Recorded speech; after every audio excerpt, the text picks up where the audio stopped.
BJP RSS किस चीज से डरती है? मेरा जवाब होगा, बीजेपी आरएसएस सच्चाई से डरती है। दिल्ली की पुलिस एक तरफा कार्रवाई कर रही है और घरों में घुस घुसकर आतंक फैला रही है। धर्म से उनका कोई मतलब नहीं था। हनुमान जयंती को मनाने का धार्मिक भावना से उनका कोई मतलब नहीं था। उन नौजवानों के हाथ में नंगे तलवार थे, उन नौजवानों के हाथ में बड़े बड़े लाठी थे, उन जवानों के साथ एक ऐसे डीजे था और उसके आधार पर बहुत खतरनाक शांति तोड़ने वाले सांप्रदायिक नारे लगा रहे थे।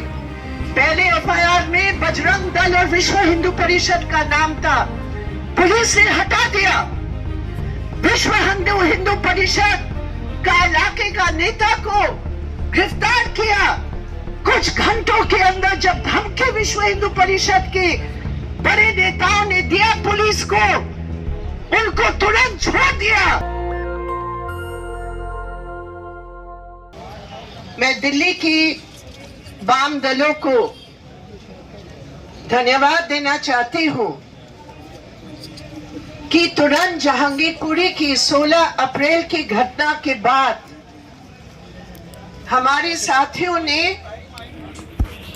पुलिस की घेराबंदी को तोड़कर, घेराबंदी केवल फिजिकल नहीं होता है, सच्चाई का भी घेराबंदी करने का जो प्रयास किया दिल्ली पुलिस ने केंद्र गृह मंत्रालय के नेतृत्व में, कि 16 अप्रैल की जो घटनाएं हैं उसकी एक तरफा तस्वीर देश भर के सामने रखा जाए।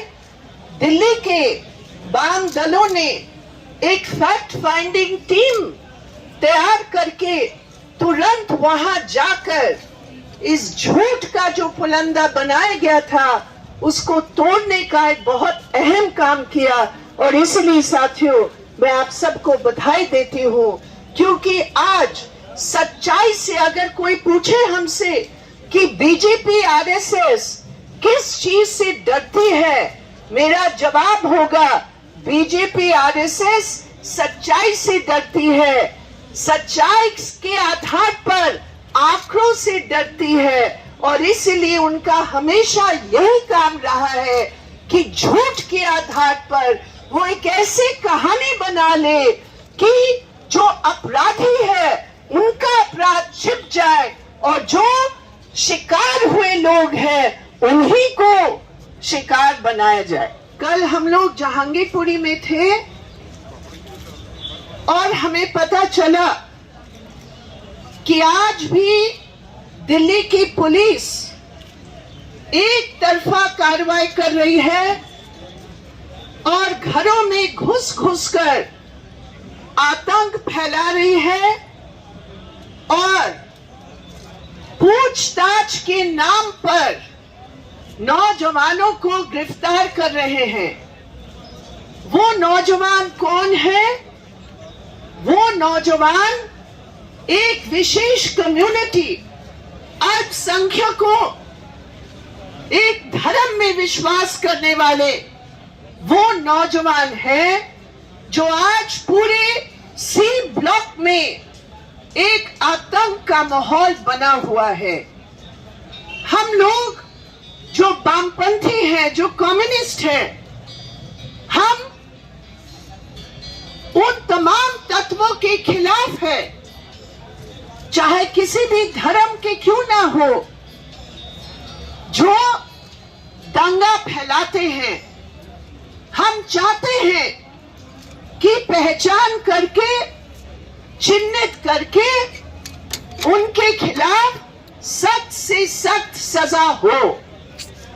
लेकिन आज क्या हो रहा है? आज कानून की धज्जियां उड़ाए जा रहे हैं।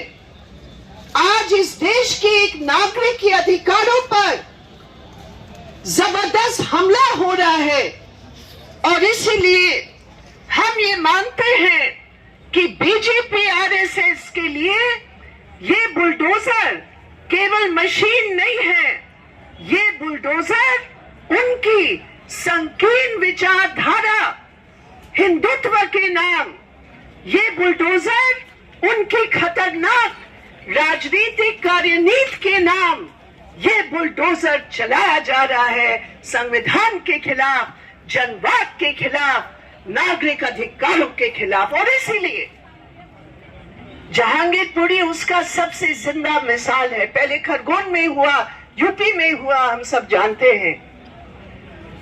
लेकिन ये कहना जरूरी है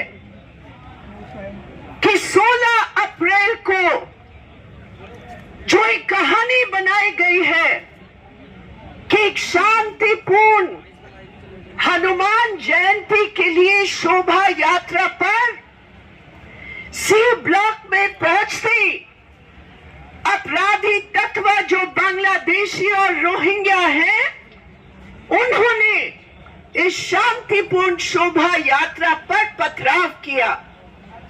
ये कहानी पुलिस ने कहा, ये कहानी बीजेपी के दिल्ली प्रेसिडेंट आदेश गुप्ता ने कहा।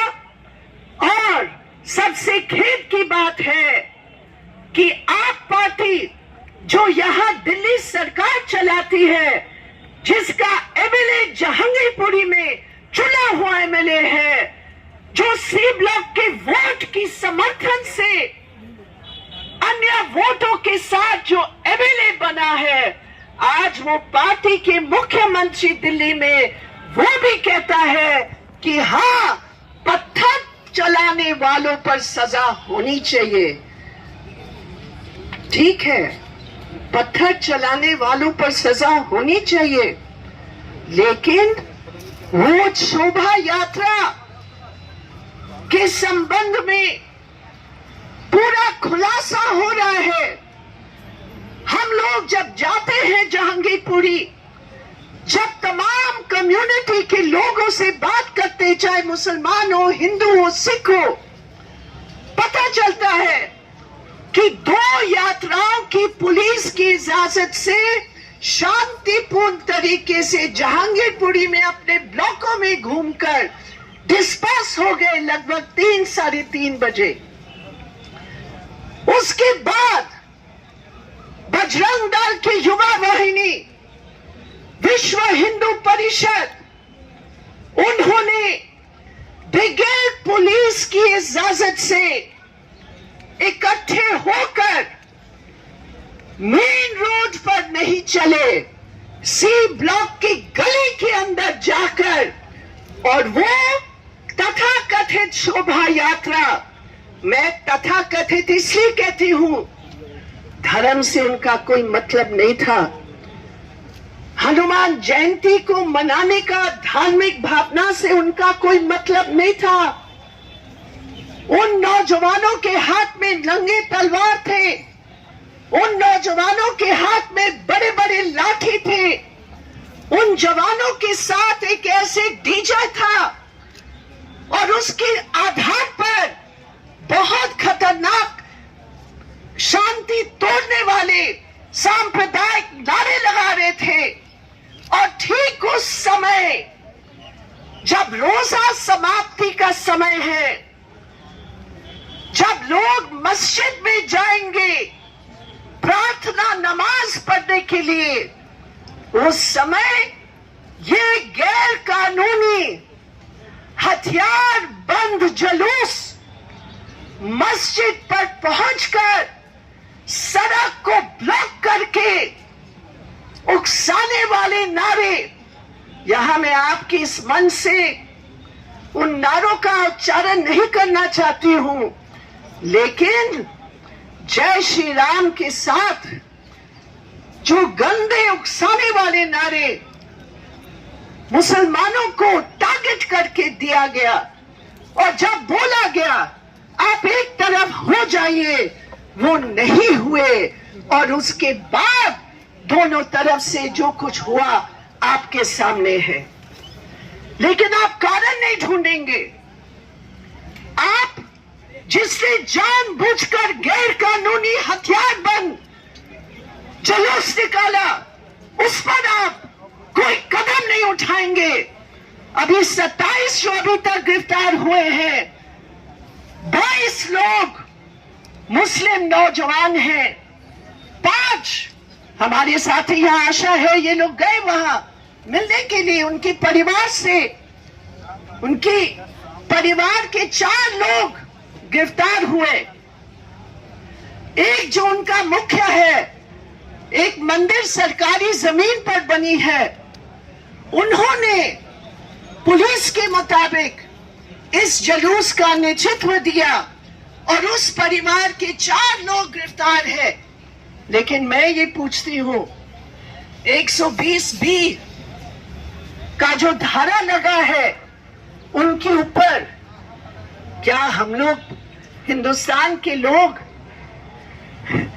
ऐसे कानून के हम ऐसे मूर्ख हैं कि हम ये विश्वास करेंगे कि 150 की भीड़ में, जिसमें 2 पिस्तौलधारी भी थे, आपने केवल 5 का नाम लेकर कंस्पिरेसी की बात की? पहले FIR में बजरंग दल और विश्व हिंदू परिषद का नाम था, पुलिस ने हटा दिया। विश्व हिंदू परिषद का इलाके का नेता को गिरफ्तार किया। कुछ घंटों के अंदर जब धमकी विश्व हिंदू परिषद के बड़े नेताओं ने दिया पुलिस को, उनको तुरंत छोड़ दिया। और उसके बाद 20 तारीख की घटना, साथियों आप सोचिए, आप जो जहांगीरपुरी जानते हैं, हर ब्लॉक में गरीब लोग हैं जो अपने मकानों के साथ दुकान चलाते हैं। कोई खोखा लगाया हुआ है, कोई रेड़ी के साथ वहां खड़ी है औरत। तमाम इलाके में फैक्ट्री बंद पड़े हैं, कोई रोजगार नहीं है। कल कितने औरतें आए बताने के लिए कि हमने कितना बचत करके वो रेड़ी खरीद कर हम सब्जी फल थोड़ा कुछ हम लोग बेचते हैं। लेकिन 20 तारीख को जब सुप्रीम कोर्ट का ऑर्डर 10:45 पर आ गया था, लगभग 1.5 घंटा तक ये दिल्ली पुलिस ने नॉर्थ MCD की जो कार्रवाई थी, जो केवल आदेश गुप्ता के आदेश पर जो बुलडोजर वहां चले, धज्जियां तो संविधान की उड़ गए, धज्जियां तो कानून की उड़ ही गए, किसी को नोटिस नहीं दिया। लेकिन सुप्रीम कोर्ट की भी पूरी तौर पर मनहानि हुई और हम लोग सब मिलकर उसको रोका। लेकिन मेरे प्रिय साथियों, लगभग 120 परिवार हैं जो सीधे तौर पर प्रभावित हैं। उनमें से अधिकतर महिलाएं हैं जो घर को चलाते हैं। और इसके साथ साथ उस पूरे C ब्लॉक में जीविका पर एक रोकथाम है, क्योंकि बैरिकेडिंग के बाद लोग डर रहे हैं कि हम अगर बाहर निकलेंगे तो एक बार फिर पता नहीं हमें क्या मुकाबला करना पड़ेगा। लोगों से नहीं, जनता से नहीं, सबसे जो हमारे लिए प्रेरणा देने वाली बात है कि कुछ ये गुंडे तबके जो संघ परिवार के लोग हैं, उनको छोड़कर आम जहांगीरपुरी के निवासी सद्भाव चाहते हैं। मेरे प्रिय साथियों, उन्होंने कहा हम लोग हमेशा एक साथ रहे हैं।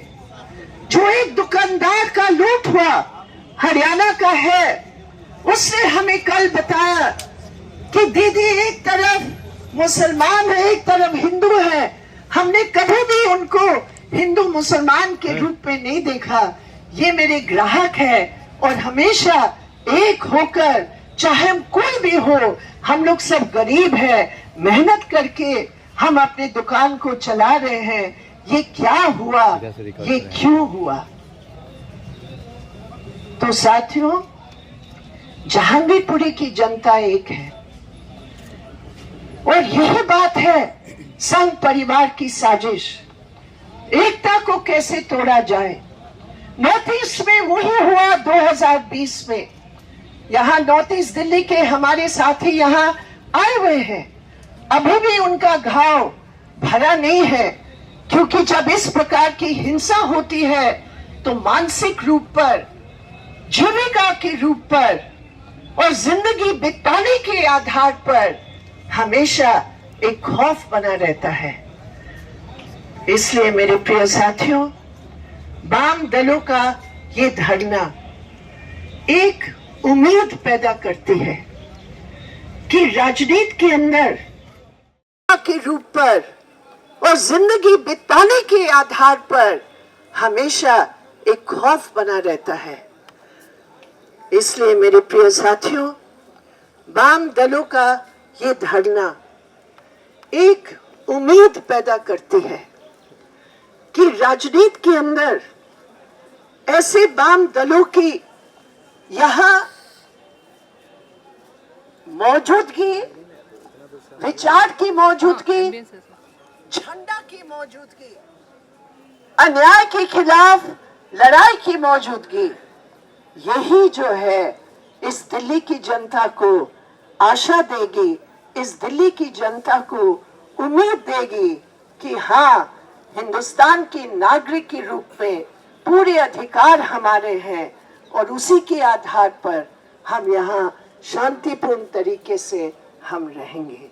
ये गरीब विरोधी, ये संविधान विरोधी, ये बीजेपी, ये आरएसएस, इसके खिलाफ एक होकर हम लोग सब कहीं भी हो, एनईपी का बुलडोजर हो कैंपसेस में, लेबर कोड का बुलडोजर हो फैक्ट्रियों में, हिंदुत्व की संस्कृति का बुलडोजर हो महिलाओं की अपने आजादी के अधिकारों के खिलाफ, गरीबों के ऊपर जो बुलडोजर है, हम लोग मेरे प्रिय साथियों एक होकर विचारधारा पर कभी कोई कॉम्प्रोमाइज नहीं, क्योंकि यही वाम दलों का विचारधारा है जो हमें सही रास्ता दिखाएगा और जनता को, देश को बचाने के लिए हमें शक्ति देगी।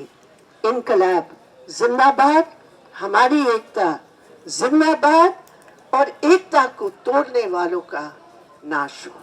धन्यवाद। कि आपसे गुजारिश है कि अगर इसको बचाना चाहते हैं तो नेशनल दस्तक को सब्सक्राइब करने के लिए रेड कलर के सब्सक्राइब बटन को दबाएं, फिर बेल आइकन की घंटी दबाएं। नेशनल दस्तक को बचाने के लिए बहुत जरूरी है कि हर खबर को शेयर करें, लाइक करें, कमेंट जरूर करें।